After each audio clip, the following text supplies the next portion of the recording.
मध्ये वेगवेगळ्या प्रकारे नेहमीचे काही दाखले देण्याचा प्रयत्न केला। आपल्याला सगळ्यांना माहिती आहे की कालच्या 23 तारखेला प्रचंड बहुमताने महायुतीचं त्या ठिकाणी सरकार आलं आणि आज त्याला खऱ्या अर्थाने मंत्रिमंडळाचं संपूर्ण शपथविधी होऊन त्याला अंतिम स्वरूप त्या ठिकाणी प्राप्त झालेलं आहे। 2-3 दिवसात मुख्यमंत्री महोदय सगळ्यांचे खातेवाटप त्या ठिकाणी करतील आणि कामाला सगळे गतीनं लागलेला चित्र आपल्याला सगळ्यांना पाहायला मिळेल। आमचा सगळ्यांचा प्रयत्न आहे, एवढे मोठं बहुमत असल्यामुळे जनतेने जो विश्वास महायुतीवर टाकलेला आहे त्या विश्वासाला पात्र राहून कशा प्रकारे या महाराष्ट्राचा सर्वांनी विकास करता येईल हाच प्रयत्न आम्ही सगळेजण करणार आहोत आणि त्याच्यामध्ये कुठली काही अडचण येईल असं आम्हाला तरी काही वाटत नाही।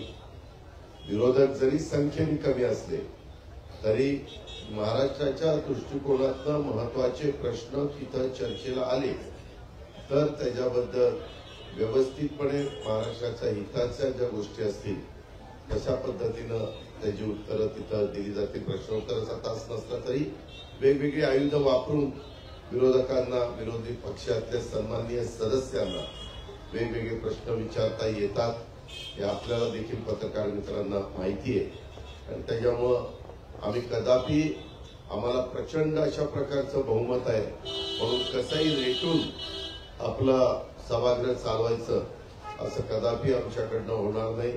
ही भूमिका मुख्यमंत्र्यांनी सुरुवातीला स्पष्ट केलेली आहे आणि आमचंही सगळ्यांचं त्या भूमिकेशी समर्थन आहे। एक माझ्या महाराष्ट्रामध्ये परंपरा आहे की नेहमी विरोधकांना थोडा रिस्पेक्ट ठेवून काम करायचं असतं।